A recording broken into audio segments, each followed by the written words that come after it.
Hi everyone, Mike Pierre here from InstantMediations.com, and today me with my business partner Natalia Olowska are interviewing Daniel Rainey.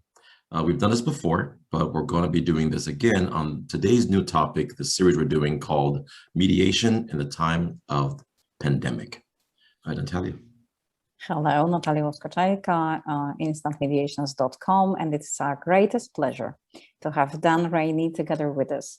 Dan has been working with the integration of technology into dispute resolution processes since the mid-1990s, and currently he's a founding board member of the International Council for Online Dispute Resolution, ICODR, and a fellow of the National Center for Technology and Dispute Resolution.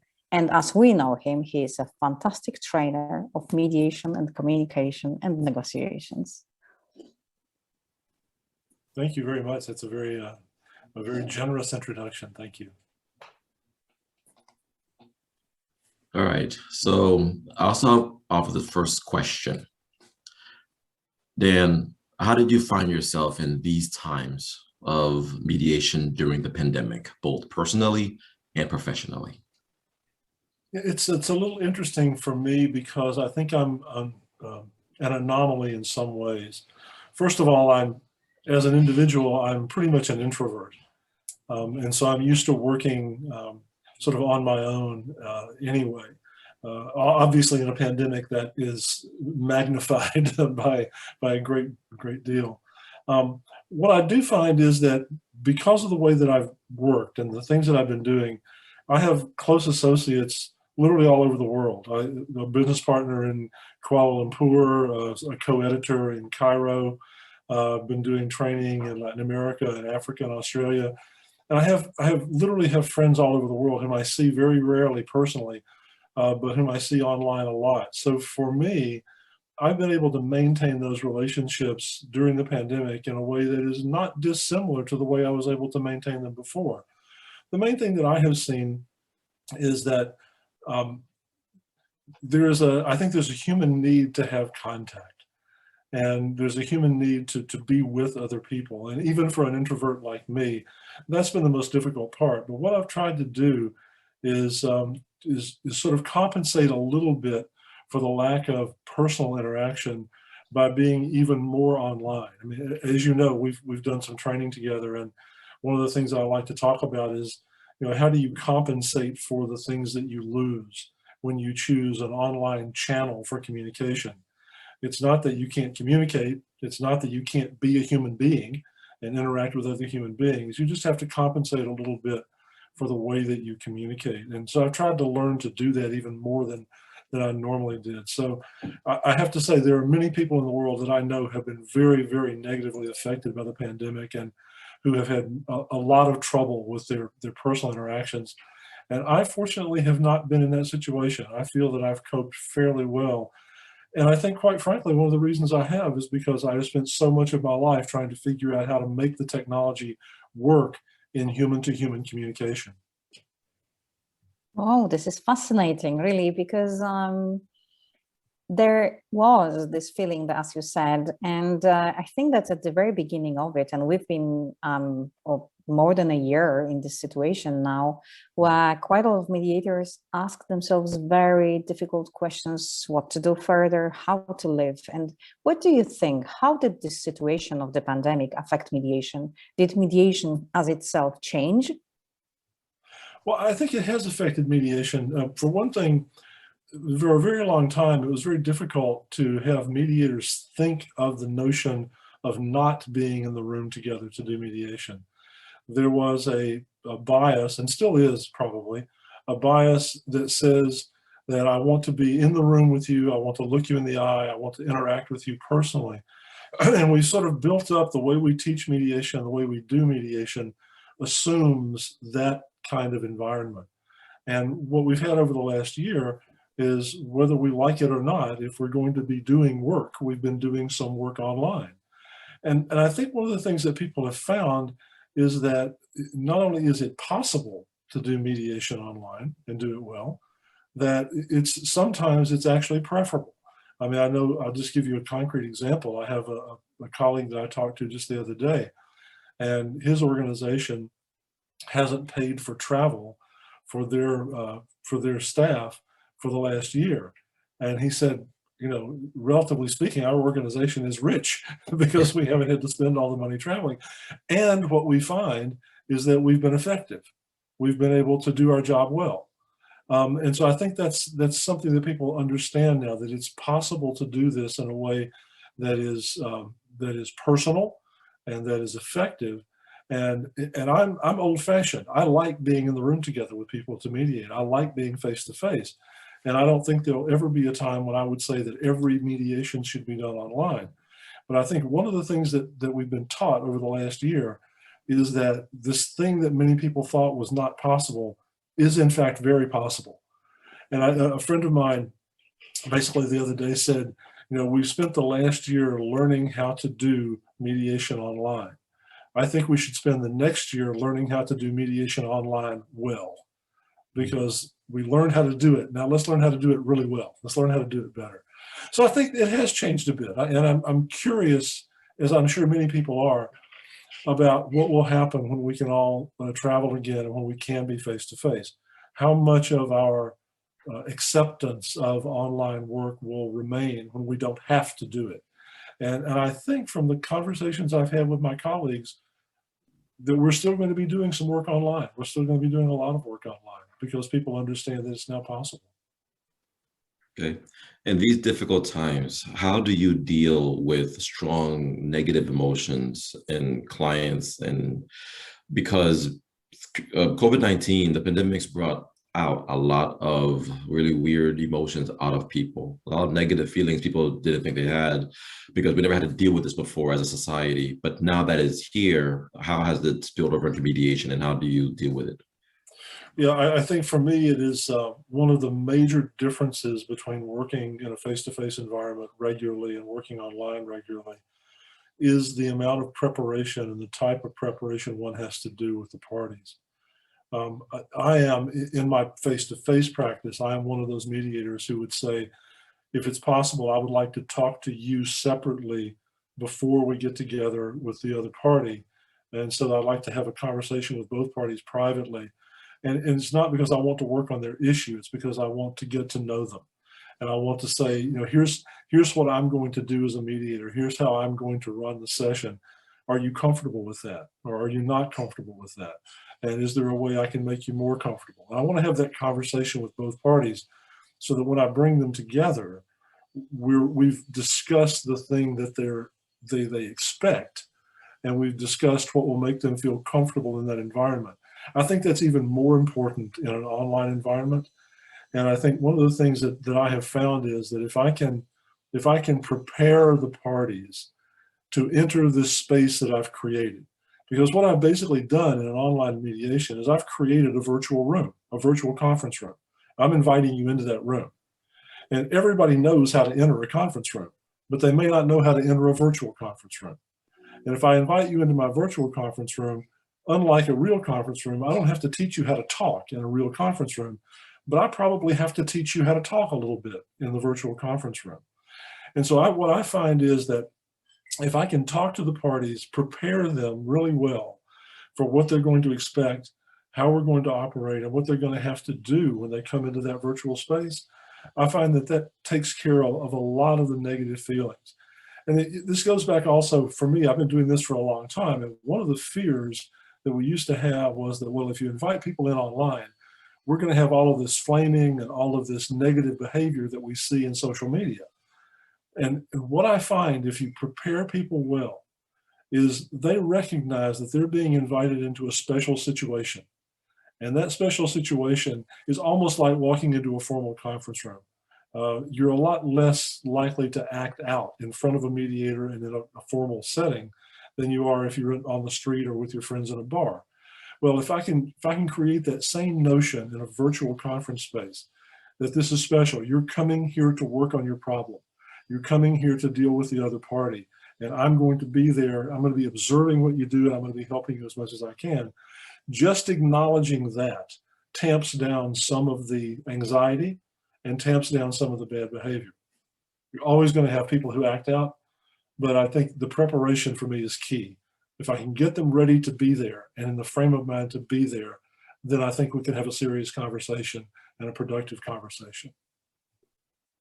Thank you so much for that. And out of your own experience and out of what you've been doing with mediators, teaching and training, can you give some insight, some advice, how to reach out to the clients and mediators with all these notions that you've just been telling us about, that it is worth mediating online, that it is worth going online?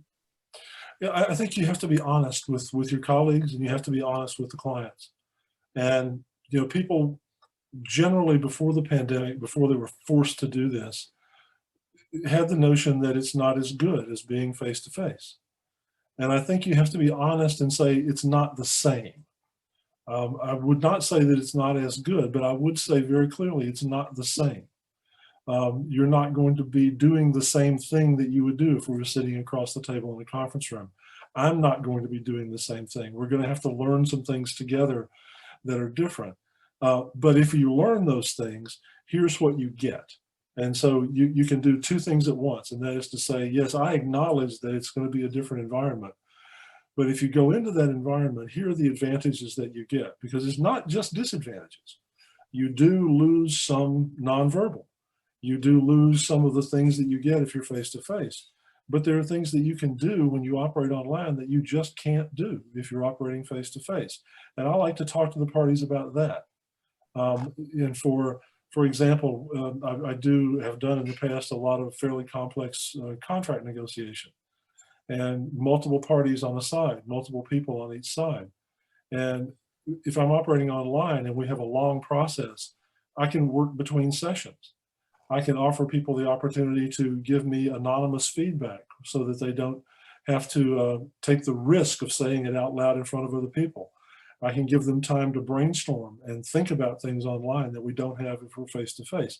So what I try to do when I'm talking to people about whether or not to choose an online environment is to say, yes, it's different. Here's how it's different. And here are the things that we can do that we couldn't do if we were face-to-face. Now make a choice as to whether you'd like to come into that environment with me. Gotcha. One of the questions we had for you was how to persuade people to go online. But I think that question, the answer you just gave, kind of some of that. Wanted to then ask you a different kind of question, which is predictions. What predictions do you have from all the years you've been working on ODR? What predictions do you have about Zoom mediations and online mediations going into the future? Well, I think there are a couple of things that I see immediately. One is that for a very long time, there were not what I would call bespoke applications that were out there for mediation. We were basically using applications and platforms that were designed to do other kinds of communication, and we were adapting them into the mediation context. One of the things I see happening as a result of COVID is that you have more and more people who are developing applications that specifically have in mind use in mediation and arbitration, facilitation, et cetera. So I think we're going to have a lot more choice moving forward about the kind of applications that we have available to use. The other thing that I think people have realized is that there are, in fact, some advantages here. And some of them are just very mundane advantages. I don't have to spend as much money to get you there. I don't have to schedule in the same way. So those are advantages that people understand. But I think people are also beginning to understand the advantages of the pacing and the timing of online work in a way that they didn't understand it before the pandemic. So my prediction, and of course we always wish we hadn't predicted because later on we look stupid, but my prediction is twofold. One is we're gonna have more choice. We're going to have the ability to choose more, better, and different applications to work with. And second, I think we're going to find that there's a significant amount of work being done online as we go forward. And one of the things that I am hopeful about is the increasing adaptation of technology into things other than traditional mediation, into peace building, into community building, into work that is not designed to solve a specific problem today so that I go home with an answer, but which is designed to change the environment in which we operate and make the environment better. And so those are my predictions, actually.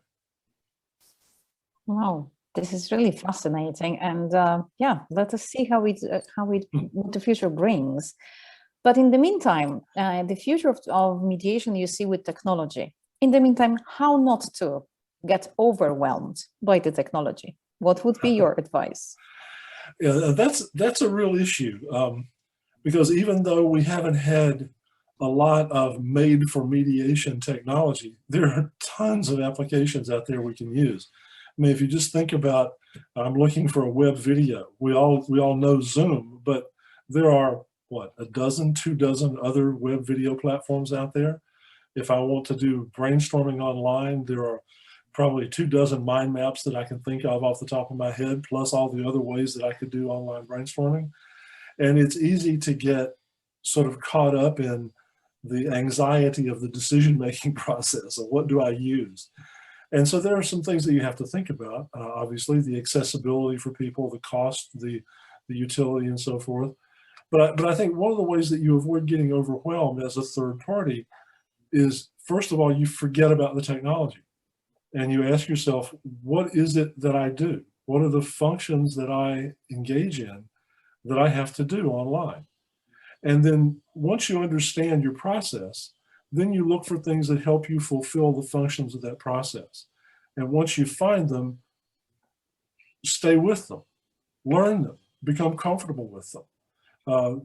Basically what I do, just as a very small example, is I have a mind map program that I use that I keep my to-do list on.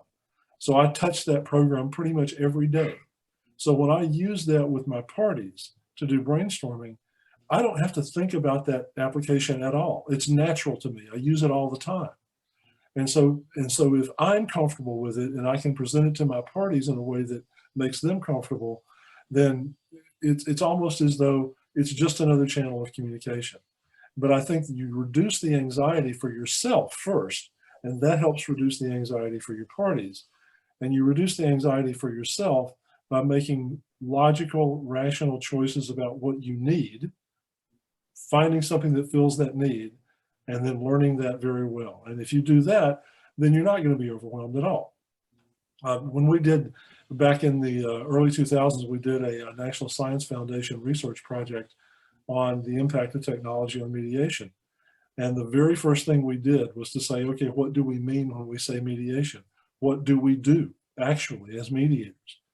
So we brought in mediators and said, tell us what you do. Let's map your process. And so we had one set of mediators and we mapped out the process. We said, that's really great. So we brought in another set of mediators and said, is that what you do? And they looked at the process and said, well, yeah, that's what we do, except that every now and then, instead of doing this, we do this. And every now and then, instead of doing that, we do this. So we did this 4 or 5 times. And we finally had this incredible model of mediation with all these exceptions in it. And so the utility of that is that I can look at a model like that and say, okay, I do that, that, that, and that. And so the technology I need has to allow me to do those things. Let me go find that specific technology. Forget about all the rest of the technology. I just want to do those things. That's what I'm looking for. So that, to me, that's one of the ways to deal with the anxiety is think about your process first, not your technology first. So how do you then, at the end of a mediation process, the whole entire thing's gone through, you could have a settlement, you could have an impasse, but in the virtual world, how do you deal with an impasse from online mediations?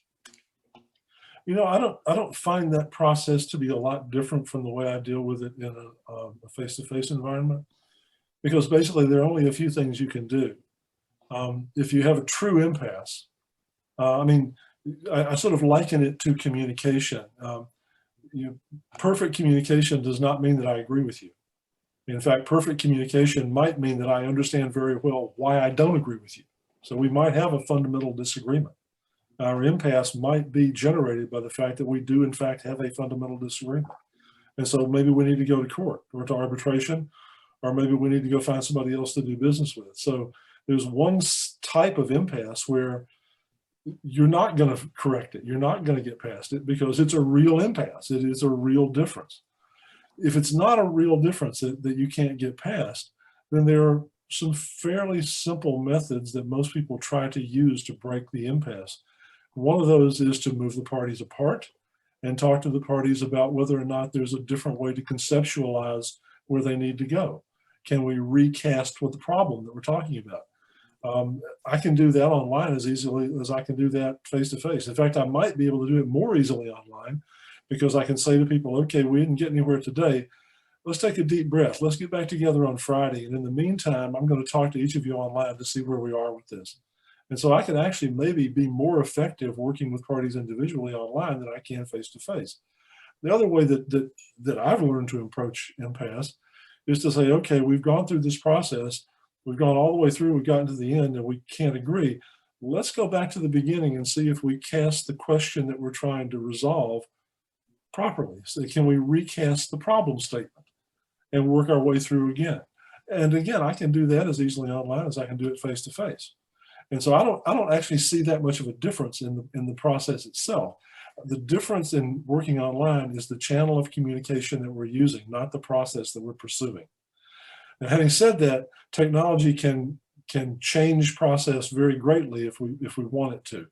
So artificial intelligence, augmented intelligence, algorithms, all of that stuff, yes, in fact, it can greatly change the way we do business. But if we're talking about human-to-human communication in a mediation setting, we're really just still human-to-human. And so I'm using a different communication channel, but I'm not doing something radically different than I was doing before. I'm just doing it using a different channel. Any other questions?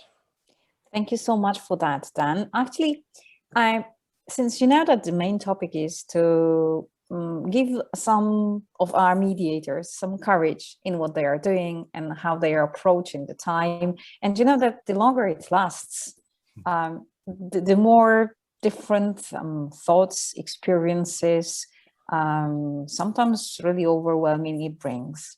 So what would be Dan's positive message to the mediators who are dealing with the pandemic and would like to get some courage and uplifting? Well, you know, what I would tell you is that you're not alone. It may feel like you are alone because we're all in our offices at home. We're, seeing each other on video like this, but we're not able to go sit in a restaurant and have a meal and have a drink together. And it may feel like we're isolated, but in fact, we're not alone. There are all of our colleagues out there are dealing with more or less the same problems that we're dealing with. And so what I would suggest is what's really been helpful for me, and that is I think our community means more to us when we're isolated as we are now than it ever did before.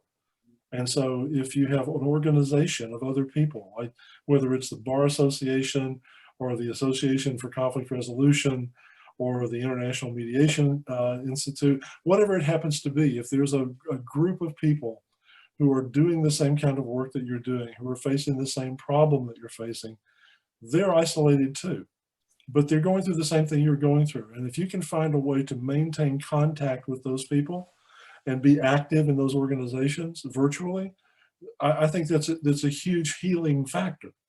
Because, I can look somebody in the eye and say, I had this experience the other day. Have you ever had that? And the chances are somebody's going to say, yes, I had that experience too. This is what I did. And, that's what we would do if we could be together face to face. And again, the advantage of doing all this online is that, Natalia, I can talk to you and you're in Warsaw and I'm in Washington, D.C. Normally it would be difficult for me to turn to you and say, this is crazy. This just happened to me. What would you do? Now it's very easy for me to do that. So I can maintain contact with you in a way that I couldn't if we didn't have the technology. And so I say use it. Use it for community building. Use it to connect with the people who have the same experiences that you have and let them be your support. We need that anyway, no matter what, face-to-face or online. We need that notion that we belong. Because there's this psychological thing that we go through. Everybody, we want to be a part because we want to be individuals and we want to feel that we have value as individuals, but we also want to be a part of and be part of and contributing to something. And I think that's an important thing as we face this notion of being apart and being isolated, remembering that we actually are a part of something and we need to connect with that. Thank you so much. This is so positive. And also then to, that's one of the things that really brings it to my mind. If it wasn't for the pandemic, I probably wouldn't have met you. And the same about Jeff Aristi, who is with us, and Mariana from Argentina, who is also with us today. And despite all the sorrows and moments of sadness that the pandemic brought, it also brought new opportunities, and it's just up to us to see them. Yeah. Well, you can define your life as a disaster and act as though it's a disaster, or you can say, okay, it's different, but there are things that are good. There are things that I can do. There are things that are positive as well. Well, And, and So- there is one question from Mariana that I wanted to ask. And what is your suggestion? What would you suggest when, like in Mariana's case in Argentina, when she works with other mediators, these are actually the mediators who don't want to go online. It's just, you know, the pandemic brings these restrictions, and there are the mediators who insist that the parties have to come in person. What would be your arguments to try to persuade people, to the mediators actually, to try not to be scared? Well, that's very difficult, because when you're dealing with, how would I say this gently? Many of our colleagues are like me. They're gentlemen of a certain age or ladies of a certain age. And we've been doing the work the same way for a long time. I happen to be weird because I've been doing work with technology for a long time, but most of my colleagues have not. They've been doing it face-to-face for a long time. And so I can thoroughly understand why they would be a little bit frightened about having to go into an online environment. Because there are two things working here. One is they think it's not as good, and I can talk to them about that, but they may or may not believe me. But there's that part of it. They think it's not as good as being face-to-face. The other part is that they don't know how to do it. They can't conceptualize how to operate face-to-face. I have a very good friend who's a very well-known arbitrator, and I've been, as a favor to him, I've been running his technology for some arbitration sessions, because he's absolutely scared to death that he'll make a mistake running the technology. And so, okay, I'll do it for him for a while. And so he feels a lot better about that now. So one of the things that I recommend, if people are willing to think about it, is a co-mediation model, where you have someone who's comfortable with the online work and someone who's not. And so you can support one another. And so the person who's not comfortable can see, yeah, it does work okay. I trust this person that I'm with as my co-mediator, and they've shown me that this is not a disaster. This can work. Apart from that, I mean, you know, people are people, and there may be some people who will never agree and will never be comfortable at all. But if you can find the thing that makes them nervous about it, find the thing that makes them block from doing it, and address that, then at least you're talking to them about the thing that's going to be effective. They still may reject you, but just saying to them, you know, you're an old fuddy-duddy and you're not going to do this, that's not going to get you anywhere. But if you can say, okay, if you're afraid that, you know, the parties are not going to be responsive to you, if you're afraid that you're going to mess up the technology, whatever their fear is, you can talk to them about their fear and say, okay, this is how you overcome that. That seems to me to be about the only way that you can approach people. Thank you. Above all, don't just look at them and say, you're a dinosaur, you're just wrong. If you do that, they're not going anywhere. It's like any human interaction. You want to find a way to find the language they use to describe their anxiety, and adopt that language and help them understand the situation around that language. And we don't persuade people with our words. We persuade people by understanding the words they use and being able to use those words to talk to them about their anxieties. Thank you so much. All right. Well, Daniel, Rainey, we appreciate your time and your words today. And until next time, we'll check back in and have another talk soon enough. Yeah, well, thank you very much for the invitation. I appreciate it. It was good to see everybody. Thank you so much. And thank you for all the insights you gave us. Sure. Stay safe. Bye-bye. Bye-bye. Thank you.